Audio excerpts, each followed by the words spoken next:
Hello class, I'm Matthew Dunaway. This is my persuasive speech on global warming. The objective of this speech is to persuade listeners to contact Congress and ask them to punish industries that break rules that cause damage to our environment. The negative effects of global warming can be directly linked to big business polluting the atmosphere. Global warming is real.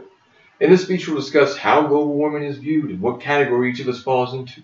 We will give examples of what industries are causing global warming. We will plan a call to action to make a conscious effort to stop producing carbon dioxide emissions. The good news is, with a lot of concentration toward environmental responsibility, we can stop the negative effects of global warming and eventually reverse the negative effects that we have caused. As a geospatial engineer, I sort through a lot of data. I'm in pursuit of a particular type of detail. I read through hundreds of reports from national agencies such as NOAA and international weather data depositories like the Weather Channel. And it doesn't take much to look over when I'm researching to see that temperature all around us is rising, all around the world. In the first main point, we'll discuss the problem. The MindClick Group is based in Seattle, Washington, and they're designed to provide business leaders with an unbiased point of view of the American consumer.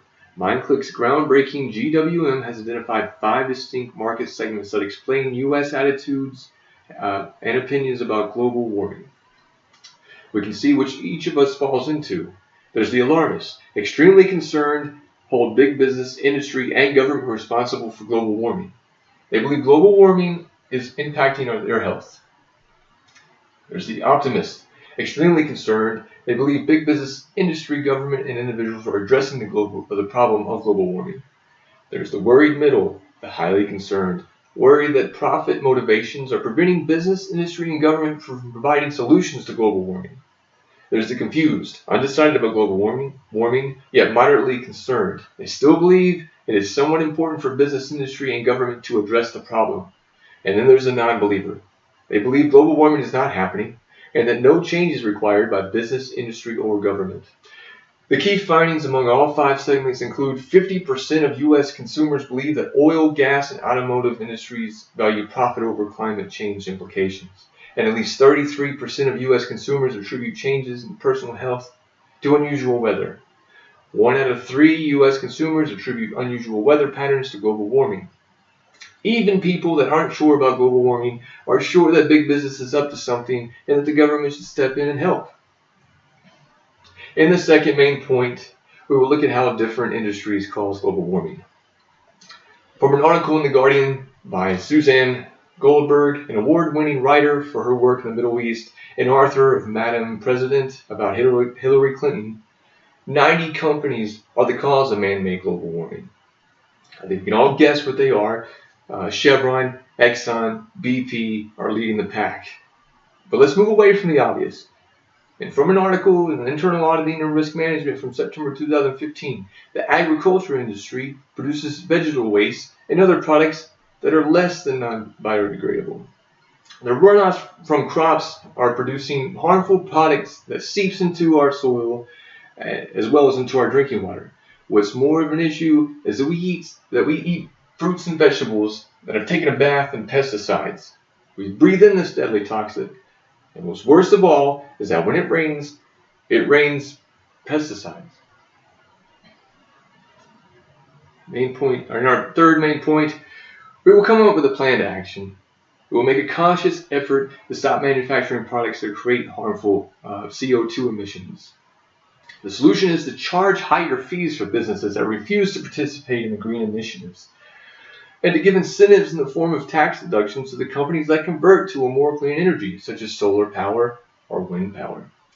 We stop dumping chemicals into ponds or runoffs that can be directly linked to our drinking water.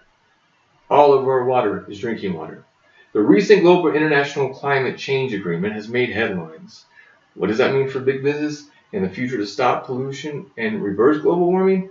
According to the New Climate Institute, an internationally recognized data collection software company, the Green Initiative is signed by 195 countries, including Paris, which means big businesses will increase the long-term goal of lowering global temperature from 1.5 degrees Celsius to 2 degrees Celsius. They'll set a goal for zero global treehouse gas emissions. New Climate's Climate Action Tracker is projecting 2.7 degrees warming by the end of the century. While the new implications have us stopping at 2 degrees Celsius, that means we are far from stopping global warming. If we stopped using hormones on animals, we could not only eat healthier, but we would stop producing toxic runoff from butcher houses that seep into the ground and into our drinking water.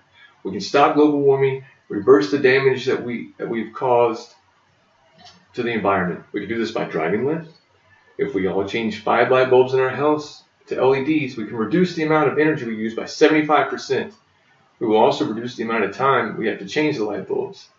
If we can do these simple things, change LED light bulbs, drive our cars less, invest in alternate fuels, in a few years, we would change the melting of polar ice caps.